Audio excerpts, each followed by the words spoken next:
560টি model মসজিদ নির্মাণে অনেক অনিয়ম হয়েছে।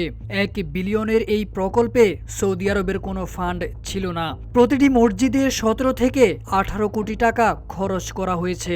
দুর্নীতি না হলে 7 থেকে 8 কোটি টাকায় করা যেত। এমন সব ভয়ঙ্কর তথ্য দিলেন প্রধান উপদেষ্টার প্রেস সচিব শফিকুল আলম।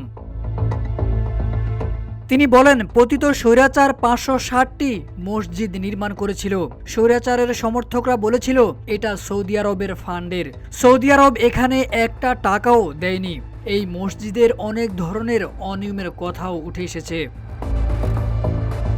প্রধান উপদেষ্টা ক্যাবিনেট সচিবকে বলেছেন সরকারি সংস্থাগুলোতে দ্রুত প্রচুর জনবল নিয়োগ করতে।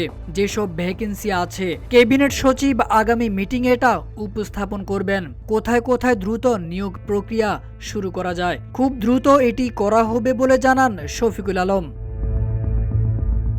যেসব কোম্পানি বাংলাদেশের কাছে পাওনা ছিল তার একটি পর্যালোচনা করা হয়েছে। খুব দ্রুত এই ডিউগুলো ক্লিয়ার করা হবে জানিয়ে প্রেস সচিব বলেন, গ্রীষ্মকালে নেপাল থেকে আমাদের বিদ্যুৎ দিয়ে থাকে। শীতকালে নেপালের বিদ্যুতের প্রচুর চাহিদা, তখন আমাদের কিন্তু বিদ্যুৎ কম প্রয়োজন হয়। তাই শীতকালে আমাদের অতিরিক্ত বিদ্যুৎ নেপালে কিভাবে পাঠানো যায় সেই বিষয়েও আলোচনা হয়েছে।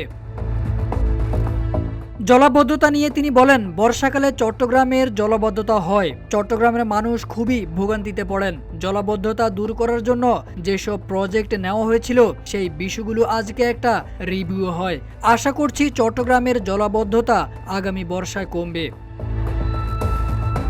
বৃহস্পতিবার দুপুরে ফরেন সার্ভিস একাডেমির মিলনায়তনে এক ব্রিফিংয়ে প্রধান উপদেষ্টার প্রেস সচিব শফিকুল আলম এসব কথা বলেন।